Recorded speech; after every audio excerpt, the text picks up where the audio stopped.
This video is going to be focusing on the vision statement in the Deep Woodley Planner. If you have your planner with you, this will be pages 8 and 9. This is the section of the planner that most people find the most intimidating.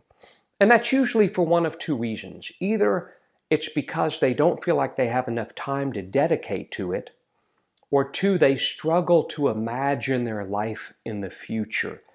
The Deep Woodley Planner invites you to imagine the ideal day 3 years from now. Some planners invite you to look 5 or 10 years ahead. It can be a little overwhelming for people. So in this video, I'm going to address both of those concerns. First of all, if you don't feel like you have the 1 or 2 hours that it will take to imagine the ideal day 3 years from now, then feel free to skip the rest of this video and go to the next video. The next video is on naming desires, naming authentic desires. And I'll offer some suggestions for how to do that, even if you didn't do the vision statement. If you're instead one of the people who finds the vision statement a bit intimidating, then watch the rest of this video. I'm going to offer some encouragements around that. First of all, the most important thing to remember when it comes to the vision statement is that you're not being asked to predict what your life will be like in 3 years. No one is a fortune teller who can predict what their life will look like in 3 years. That's not what the vision statement is all about. Instead, it's about giving yourself the freedom and the permission to imagine, to just creatively imagine what you would like your life to look like in 3 years, or more specifically, what you would like the ideal day in your life in 3 years to look like. It's not fortune telling, it's not prediction, it's you giving yourself permission and the freedom to simply imagine what that ideal day would look like and why it would be an ideal day for you. What are the parts of it that would make it ideal? Now, this is something to really remember. This imagining has to be rooted in reality. Okay, we don't go into this vision statement with a complete disconnect from reality. Okay, you might very well want to go to the moon on a rocket ship, but that doesn't necessarily mean that that's a reality based on your life circumstances. So the vision statement does have to be a freedom to imagine what the ideal day in your life could look like in 3 years, but it also has to stay connected to reality. Not necessarily connected to shoulds, and I'll say more about that in future videos, but definitely rooted in a sense of reality. Now I want to make a couple last points here. On page 9, I offer a whole series of reflection questions that can help you to name your heart's desires in this ideal day. It'll help you to sift through your desires. These questions will help you to formulate and to create and to write that ideal day 3 years from now. Part of that sifting through the desires is paying attention to what aspects of your ideal day as you write about it really make your heart shimmer, really set your heart on fire, and which ones don't. So for example, you're going to be writing your vision statement in the form of a story. In other words, if you were to tell the story of a day in your life 3 years from now, what would that story sound like? What time do you get up?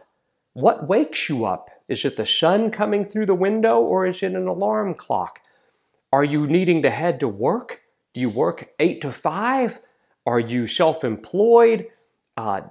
Who do you have breakfast with? What kind of coffee do you drink for breakfast? All of it's going to be part of your story. And as you add and delete and write and rewrite this ideal day in 3 years, you're going to be sifting. The word discern means to sift.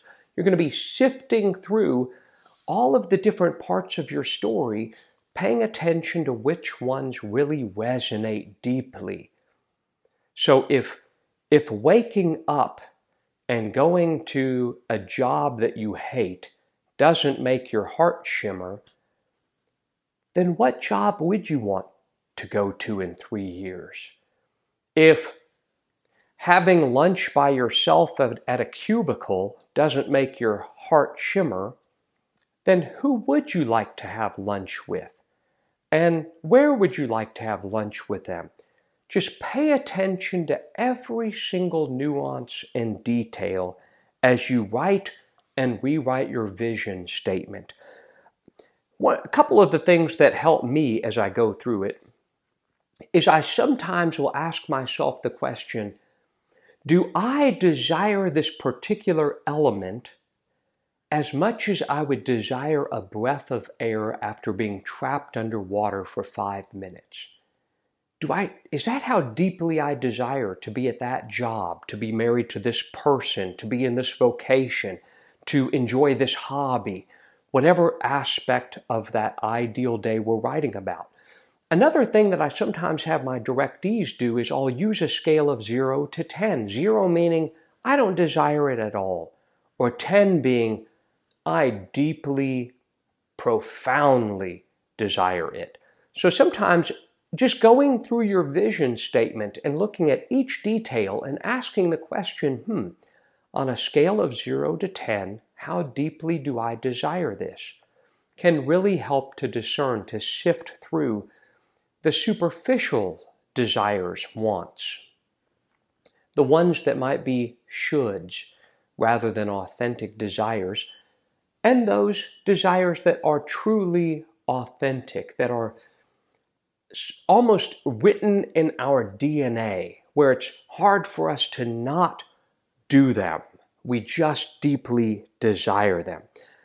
If you continue to struggle with the vision statement, then another thing that you might consider doing is to imagine as if you're like a movie producer, to imagine what that ideal day would look like before you even write it down.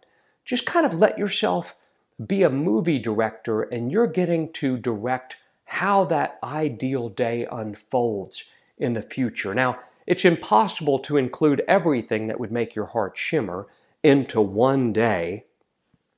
But once again, this isn't about predicting our lives. This is really a tool to help us to sift through our heart's deepest desires, to really get in touch with those authentic desires that are the rudder of our lives, that help to steer us in the direction of who we were created to be.